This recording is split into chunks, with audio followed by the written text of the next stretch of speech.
Sadashiva Samrambam Shankaracharya Madhyamam Asmadacharya Paryantam Vande Guru Paramparam Isvaro Gurattemeti Mujibeda Vibhagine Yomavada Vyapata Dehaya Dakshinamurtiya Namaha Sava Vedanta Siddhanta Gocharantam Agocharam Govindam Paramanandam Satyaguru Pranatoshmaham. Om Shanti. Verse 68, the last paragraph.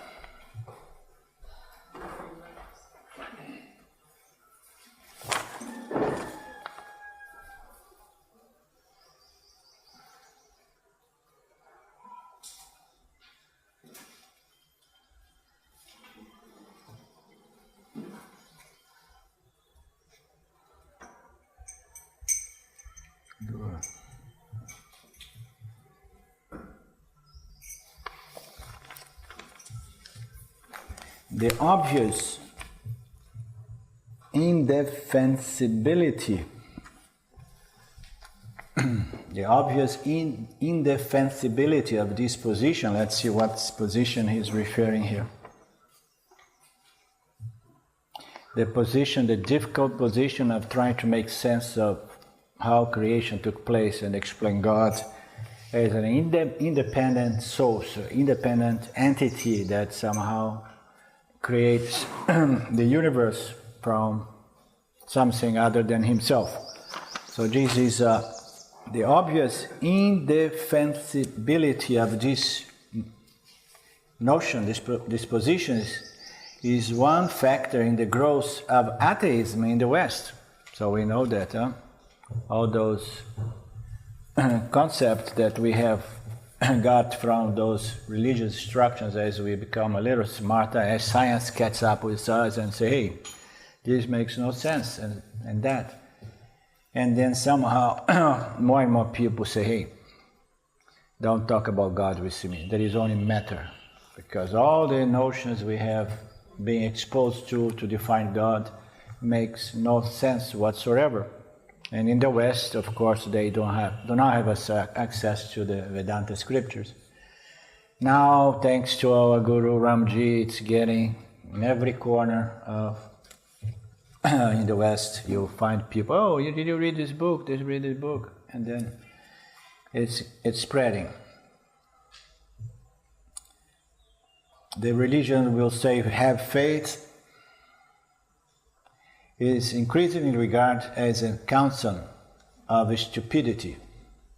Many people, however, possess what they believe to be a love for God, and they are loath to surrender to God.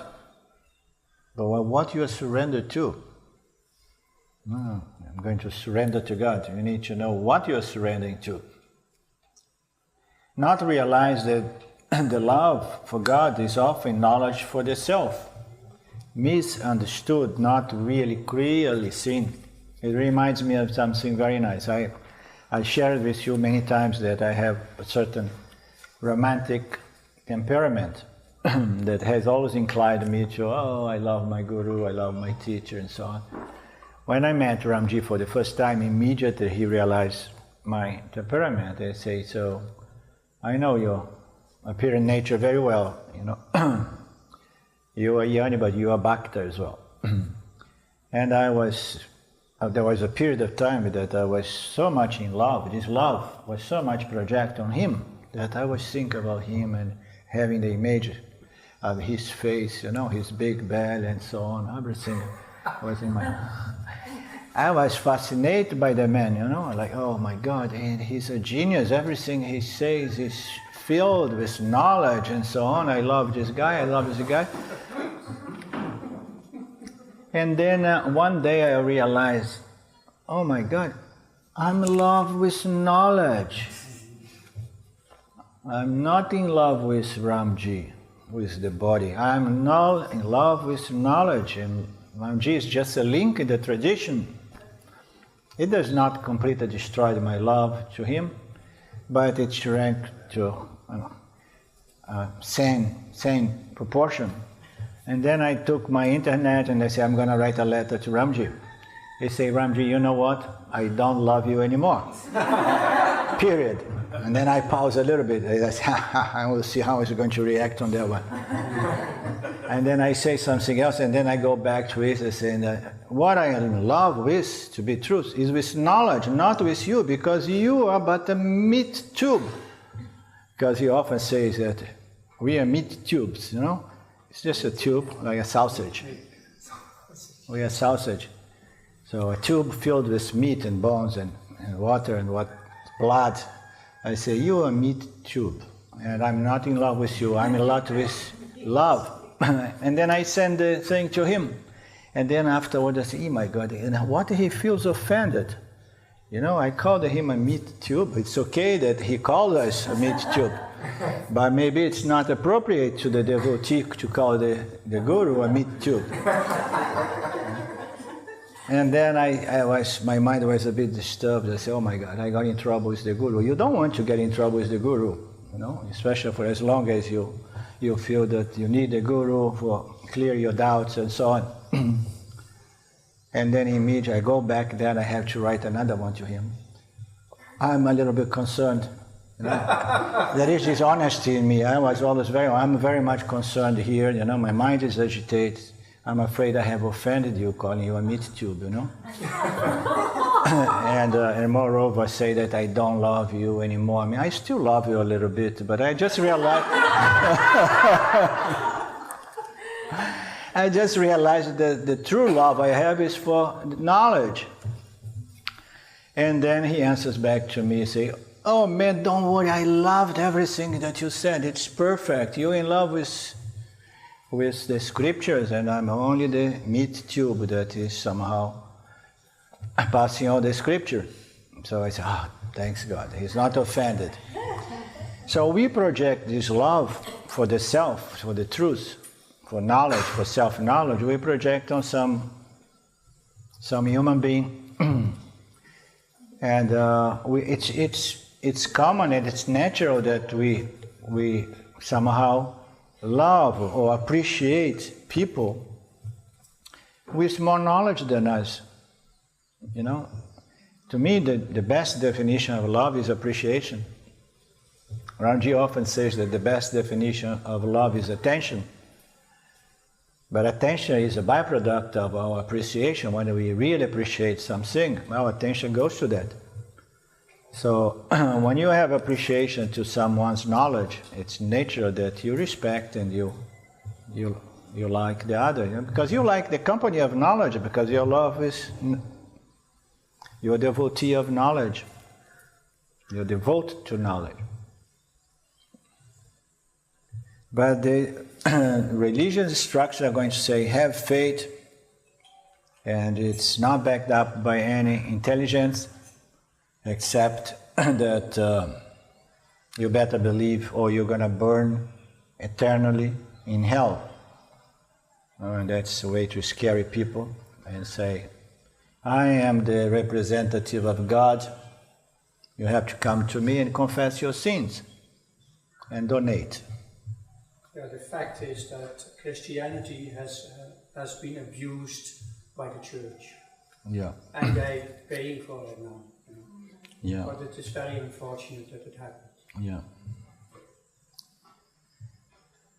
Many people, however, possess what they believe to be a love of God. And they are loath to surrender to God, not realize that the love for God is often knowledge for the self misunderstood. Love of God can be a way of loosening our identification as an individual body-mind. That is the only upside of blindly loving God or the guru, any guru with a long beard. They are a symbol of self, a symbol of knowledge, of wisdom. And by loving that, somehow, we begin loosening up the sense of it's all about me, me, me, me. At least you project on a symbol of wisdom, knowledge. It's going to maybe loosen up this sense of self-gratifying thoughts and feelings the identification as the individual body-mind construct. But unless we come to the clear knowledge of the self, we will remain in duality. So, what is the knowledge for the self? Is the knowledge that's going to convert the dualistic love of the devotee into non-dual love. So I'm in love with knowledge until I develop the non-dual love, which is the love to my own self, because there is only me. No, I'm in love with life. I'm in love with existence, with myself and the whole projection. So everything is me, and then one begins seeing love in everybody. One of the reasons I like to come to India, because this love is so strong.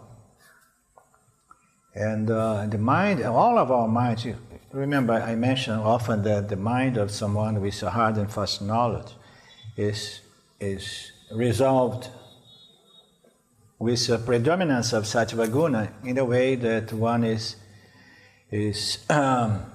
not exposed to suffering. Suffering does not come as much, almost it's no longer present because the mind is sattvic. But when you come to India, there is so much devotional love energy in here, and then we come to our Vedanta Nididhyasana groups, like we did last year and like we're doing now, and then I walk around and I go to the ashram. One begins seeing God in everything, and then this is the meaning of non-dual love. You see yourself in all, and you see all within yourself, And it's the most gratifying experiential bliss or human experience of totality, oneness. Oh, it's all me. And then you have love for those who believe in duality. You have love for those who believe in non-duality. You see everybody praising themselves in this, projecting it on the mountain or Ramana or anything. It is a beautiful experience of seeing the self in everything.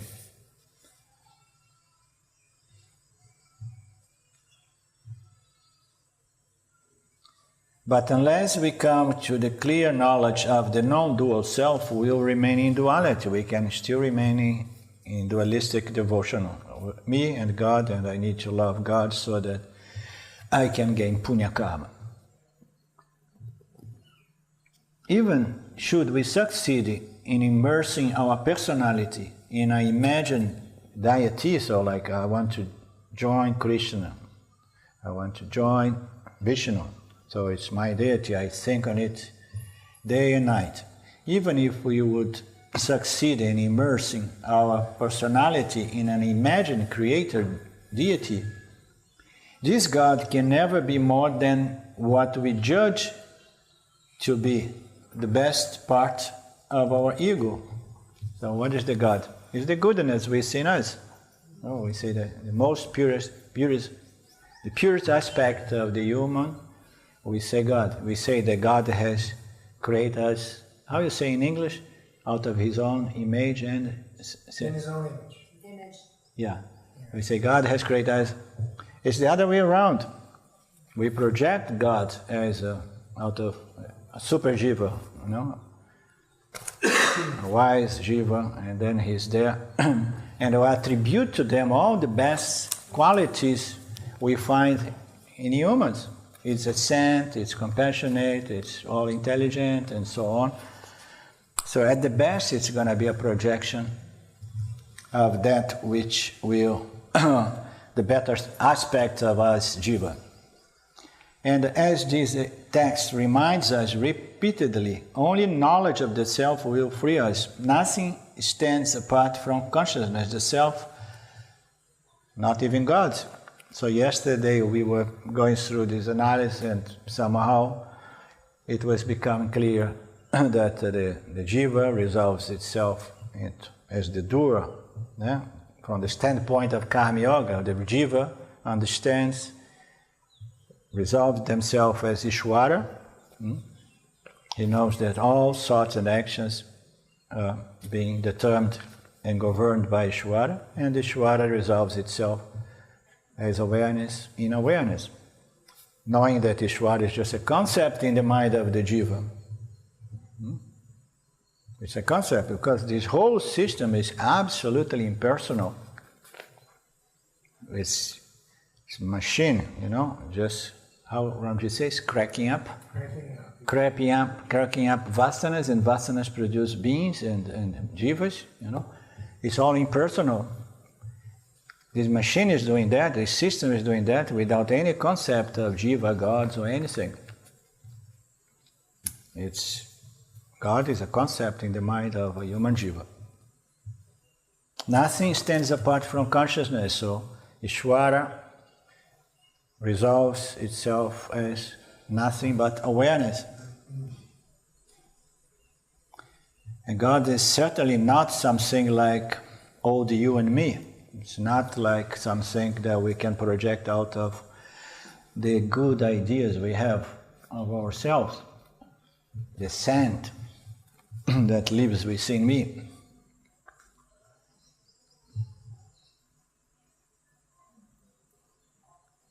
Why we say that love is God? That's a good one. Oh, love is God. And when you know that you are love, you are God, and then you know that you are love. Ranji has come up with this yoga of love that, it goes and evolves until you know that you are consciousness, and consciousness is non-dual love. Because we observe the existence manifest, and it seems that everything in existence is built in with a love to be, a love to exist, a love to remain. Every expression of life has this love to be. We see everyone is trying to preserve its own apparent existence. When we know that it's all us, and this love to be is in there, it's just naturally conditioning our experience. Oh, I am and I love to be, and everything is me. This is my own universe, just appearing within the scope of my limitless nature as awareness. Verse 69.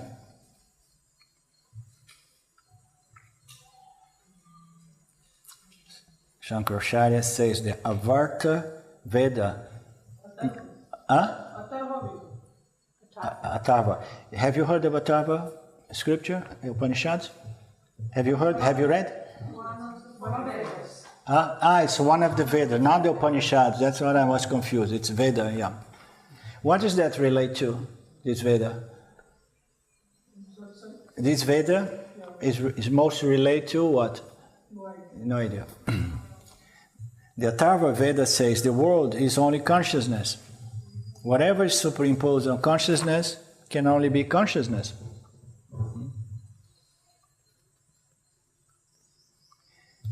Duality is stubborn. It takes its stand in common sense and says, oh, that's what I experience. So this is my experience. My sense organs, they just voluntarily, mechanically, they contact with objects, and there I go. Me and the objects. I and them, others, objects. It's very hard to accept and to understand and to realize that it's all the self, all consciousness. We all hear this in the New Age spiritual world, non-duality, it's all one. All one means that, everything is only one thing, consciousness. It's not that the duck is like a crocodile, The crocodile is going to kill and eat the duck. No, they are not the same, but fundamentally they are made of the same principle, the same substratum called awareness, consciousness.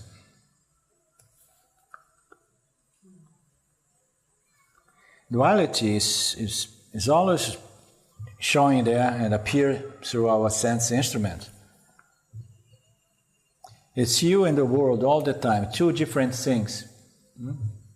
Common knowledge, backed up by science, backed up by culture, this beginningless ignorance conditioned by dualistic experience without the knowledge that somehow resolves that kind of misperception, misapprehension. We find the snake in the robe, and there's nobody to clear that choice, and then the snake over the robe becomes a big thing, a myth, and then it's the only principle in culture. You have to watch out for the snake, the other. And in reality, there is no snake. There is only consciousness.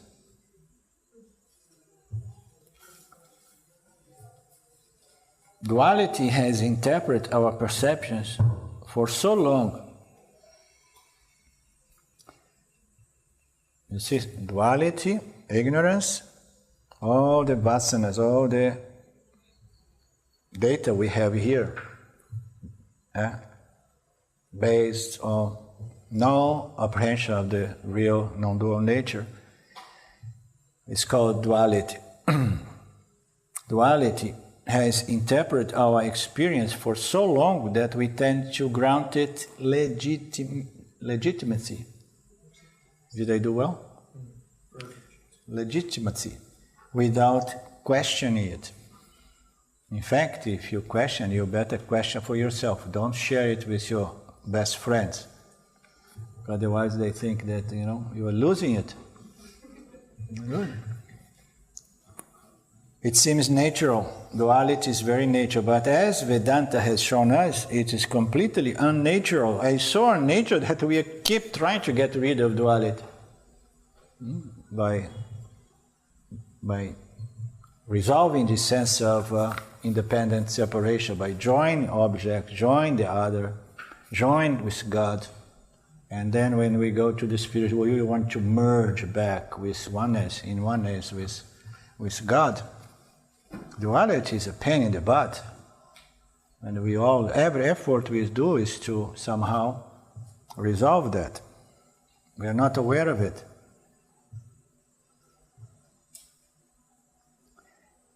It's not natural, it's why we are always trying to get rid of duality. We are at home with what is natural. Every time we gain an object of our desires and fears, when we resolve those energies, immediately we don't have those mental agitations. And the oneness of the mind resolved in Sattva Guna, predominance of Sattva Guna, no projection of objects to get and no projection of objects to avoid. You see, the world of desires and fears, the likes and dislikes, subsides for a moment, and we are just one in our nature as consciousness. We want to get what we get just to have those fleeting moments of oneness with our own. Oneness is a bad word. A moment of non-duality within our own experiential experience.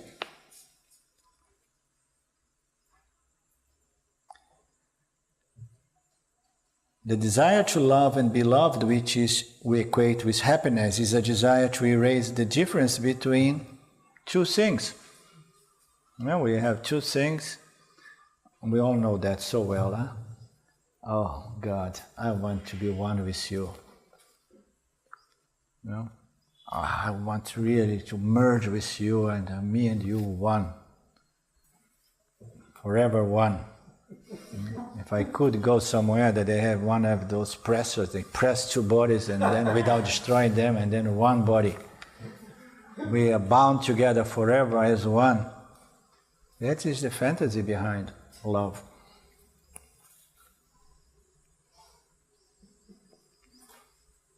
It's not a good feeling to be alone, isolated, independent in this vast universe. It's really scary. And on top of that, you just realize, with time you realize that you are bound by time. Not only you are all freaked out, but you have always to be concerned that time is against you. Time goes and you see some friends up already just leaving. And then you say, oh my God, I'm alone, I feel lonely, I feel insecure, and on top of that, this body is not going to stick around much longer.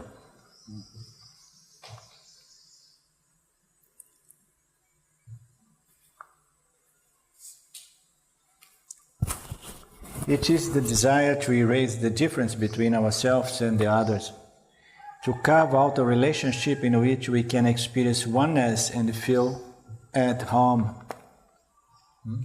as my dual nature is. Whole, full and complete, one without a second, nothing to be concerned. It is only me. Nothing can be added, nothing can be taken, nothing can condition my true, fundamental, essential, independent nature. Nothing can affect it. This attempt at oneness never quite succeeds and often fails miserably. Especially in love relationship. It takes some time, the honeymoon fades, unless you establish a base of friendship, partnership with the other. But if you keep kicking and screaming, oh, I want that hot love, I want the honeymoon all the time, you know? And then you're going to suffer miserably.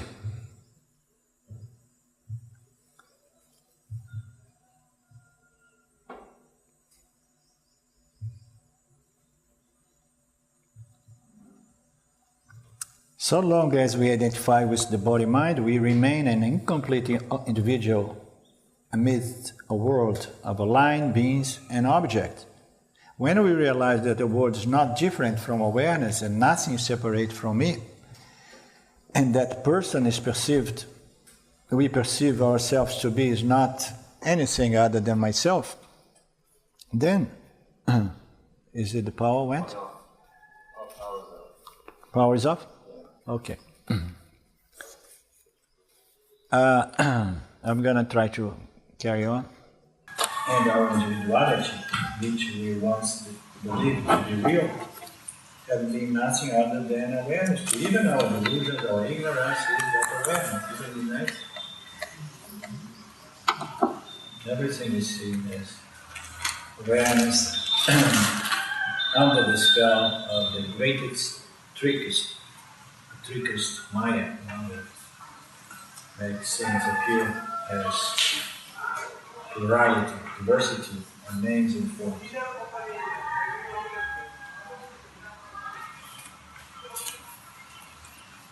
The aim of Vedanta is to shift our attention from apparent objects to the awareness in which they are superimposed.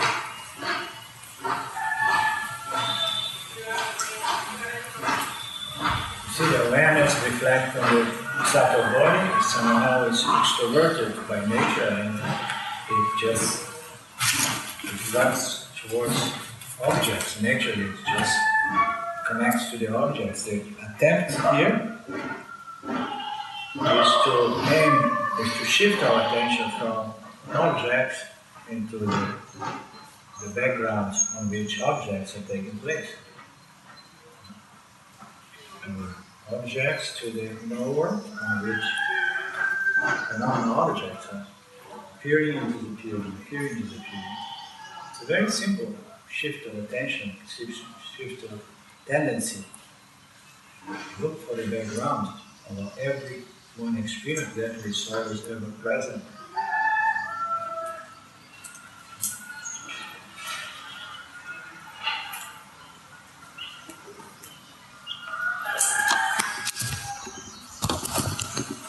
Ultimately, we realize that even the superimpositions, all these projections which we have been negating in the course of the analysis, are also me, awareness. Nothing escapes me because there is only one existence, right? And has no boundaries.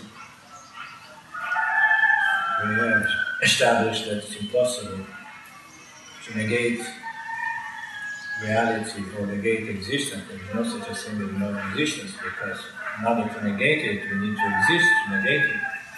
There is a knowing principle, which is existing principle, to negate.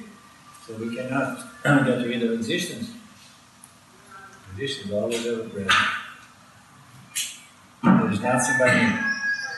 This verse quotes the Mandukya Upanishad from the Atharva Veda. The world is only consciousness.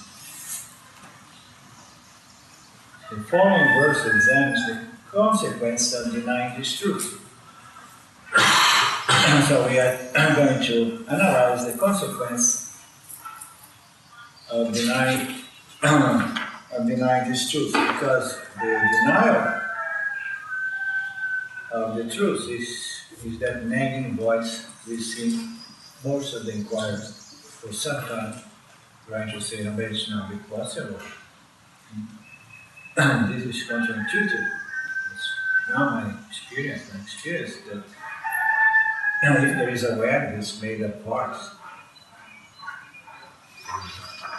and all there is here is diversity, plurality of parts composing awareness, how can I say that everything is me?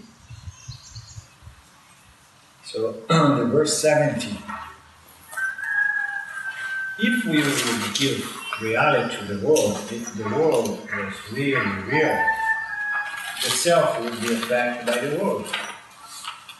The Veda would cease to be a valid means of knowledge. And the one who heard or created the Veda would be just deluded, liar.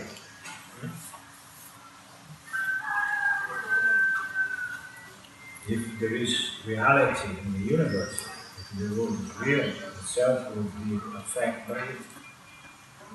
It's real, and it's a changing from one moment to another. Everything gets affected, and since the world is part of awareness, and then we say the awareness is also being affected. Sure, it will be limited. Yeah, limit,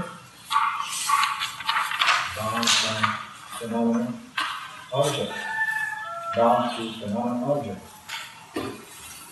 The Veda, the rishis would be liars. Vedanta distinguishes what is real from what is apparently real. That which is apparently real has only a provisional existence because it comes and goes. It's not always ever present. It's phenomenal, provisional, temporal appearance. That which is real does not come and go, but abides as the unchanging substratum or the unchanged background, capturing the phenomenon of change.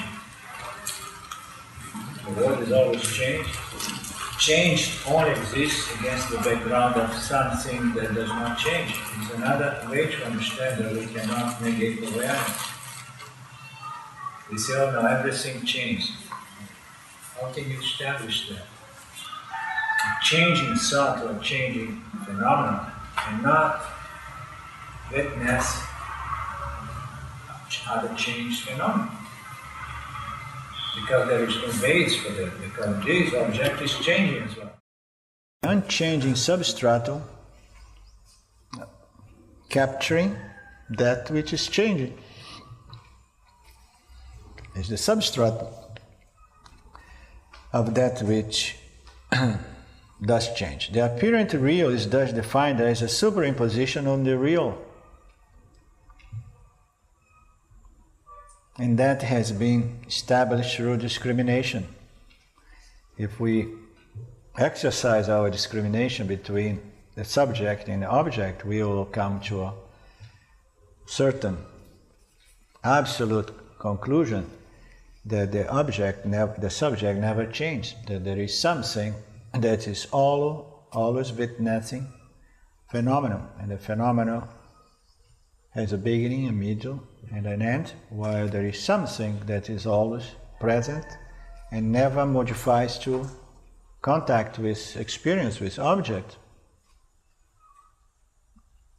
We know it from our own, even our experiential, without going much further with this analysis. We know that when we were 5, 10, 20, the body and the mind changed, but there is this conscious presence that is unchanging. The mind changed from one moment to another. In the morning, one feels the mind is more clear, usually. In the afternoon, it's a little bit more tamasic. If you have a lot of mosquitoes, sucking your blood in the night, and then in the morning you get up a little bit, foggy and so on.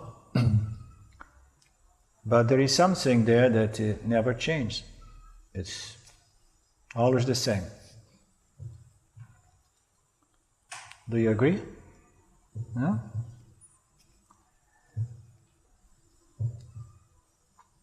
It's the unchanging substratum of all of that which changed. This verse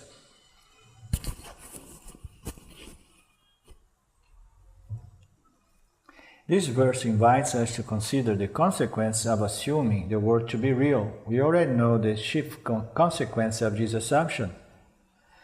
The consequence is the suffering that led us to question it and brought us to Vedanta. So our ignorance has somehow conditioned our experience by saying, no, all there is here is the world of plurality, names and forms, and it's all a play of duality, and you are one object among many. So the consequence of that assumption we all know. It is psychological suffering, anxiety, insecurity, frustration.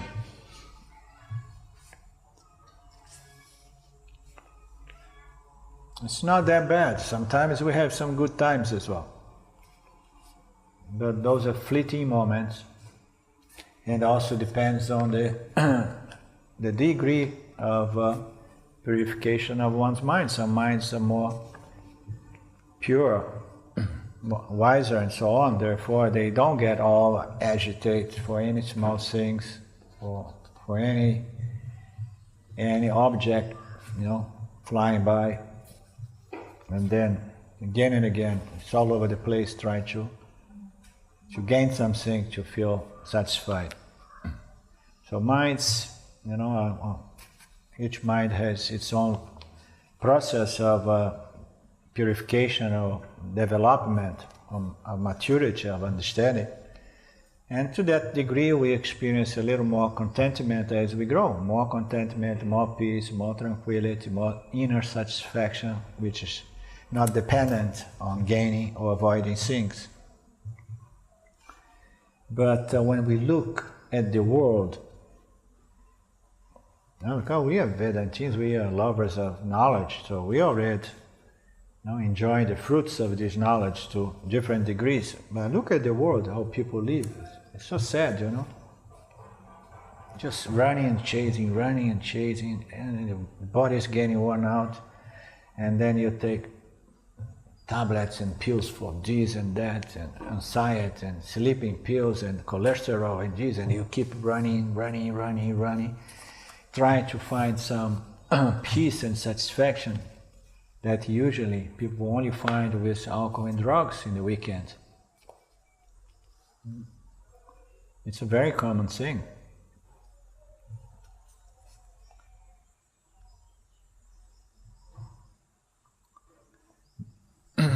The suffering that leads us to question this apparent dualistic nature of reality is what brings us to Vedanta.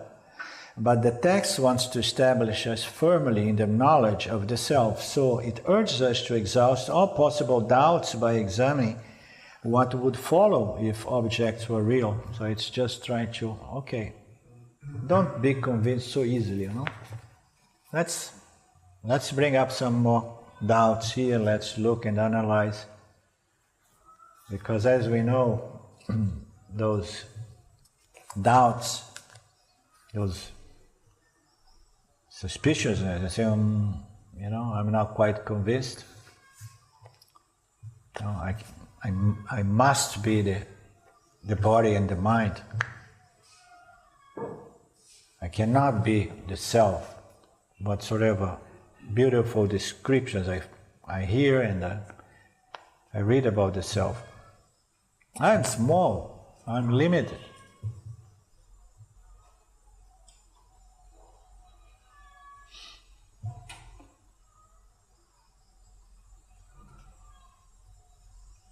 The first consequence of this doubt, if there were no unchanged substratum, all would be in flux, including the knower.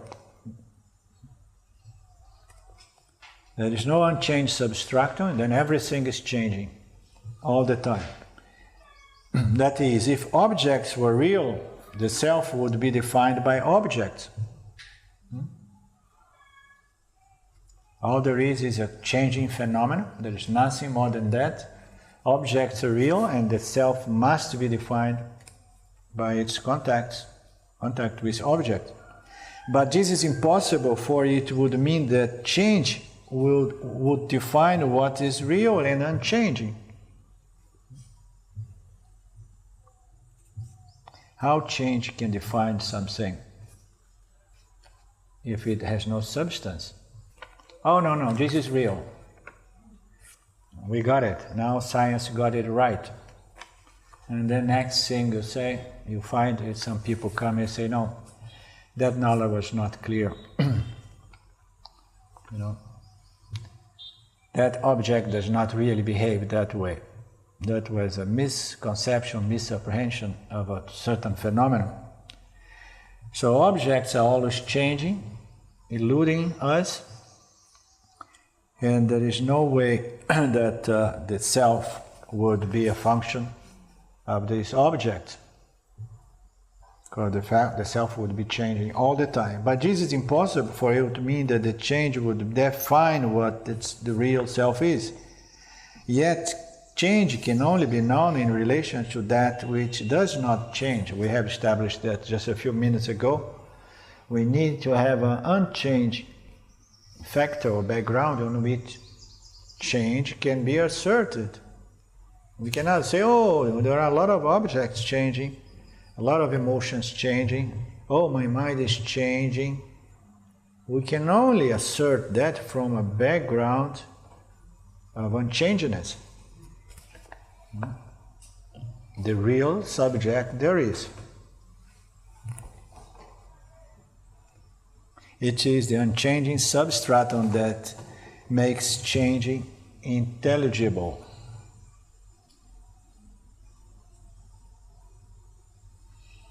It is the unchanging substratum, this unchanging subject. If that were removed, this subject background or substratum, the world would become unintelligible. Because all knowledge comes from this factor,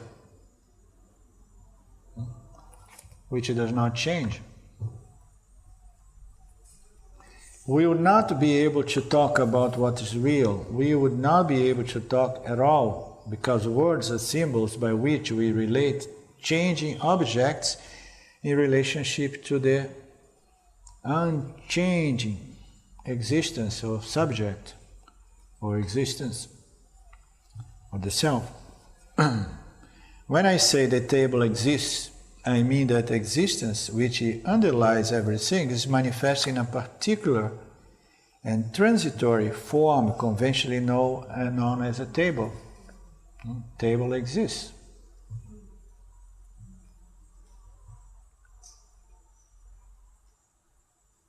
So existence is existing like any and all objects, sentient and insentient object. It's all existence. And existence is of the nature of no duality. There are no different independent existence for each object. It's established by knowledge that we all exist as one single existence. One single conscious, limitless existence. That's the nature, Satchitananda.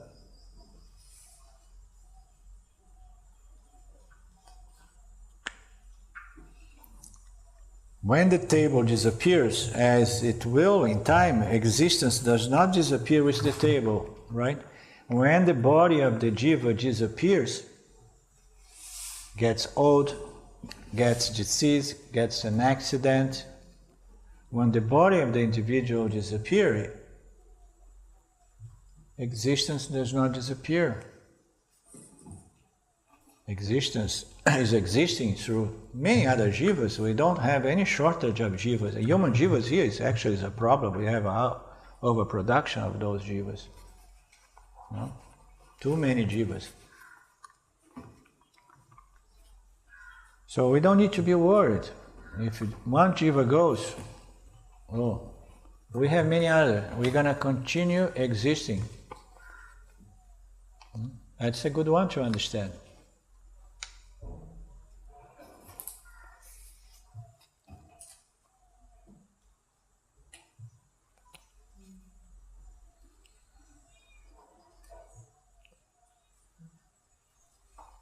But our language conditions us to reverse the true position of existence and misleads us to the illusion that existence is a property of an object.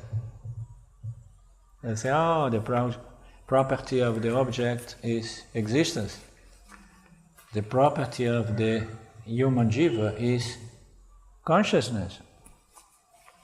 That's how the science gets misled to. They take a totally different road, and they were never going to understand the true nature of God or the self, because they believe that consciousness is a property, part or a product of matter, of the body, the brain. They say, it's come out of the brain. Let's analyze the brain here and see where it's coming. And then they say, no, let's hook up the guy to some things. And as thoughts appear, they think that thought is consciousness, as we have the term before. Information and thoughts is consciousness.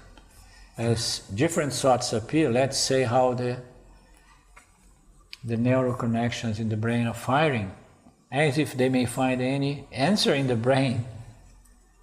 The brain is grossification of the mind, and the mind was born from the causal.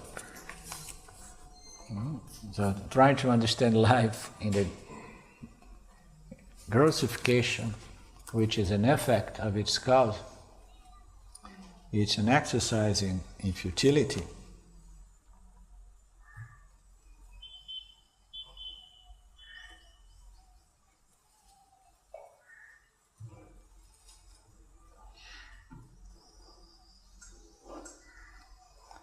Existence is not a property of any object, and therefore manifold instead of one.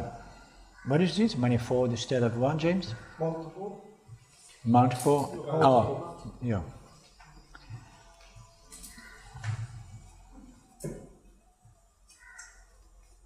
It's not that. It's not many existence.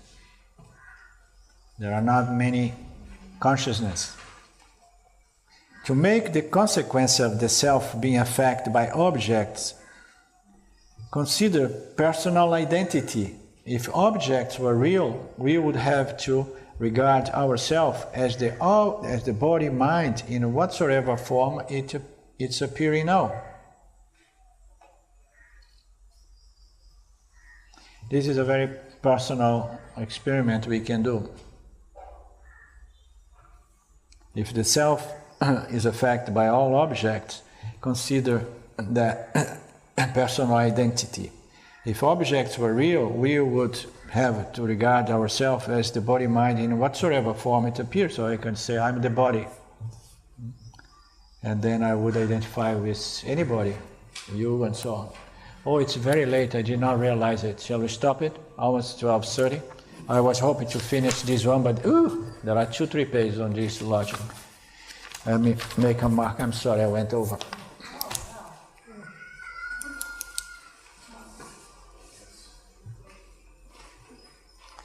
Because we start later the break.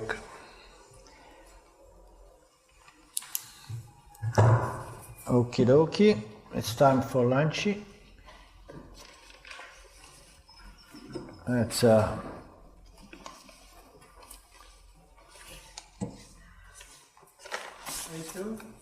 Thank you all. Thank you, the Sampradaya. Sadashiva Samarambam Shankaracharya Madhyamam Asmadacharya Paryantam Vande Guru Paramparam Isvaro Guraptemeti Murti Beda Vibhagine Vyomavada Vyapata Dehaya Dakshinamurtiya Namaha Sarva Vedanta Siddhanta Gocharanta Magocharam Govindam Paramanandam Satyaguru Pranatosh Maham Om Shanti. Thank you Shankaracharya. Thank you Ramji. Thank you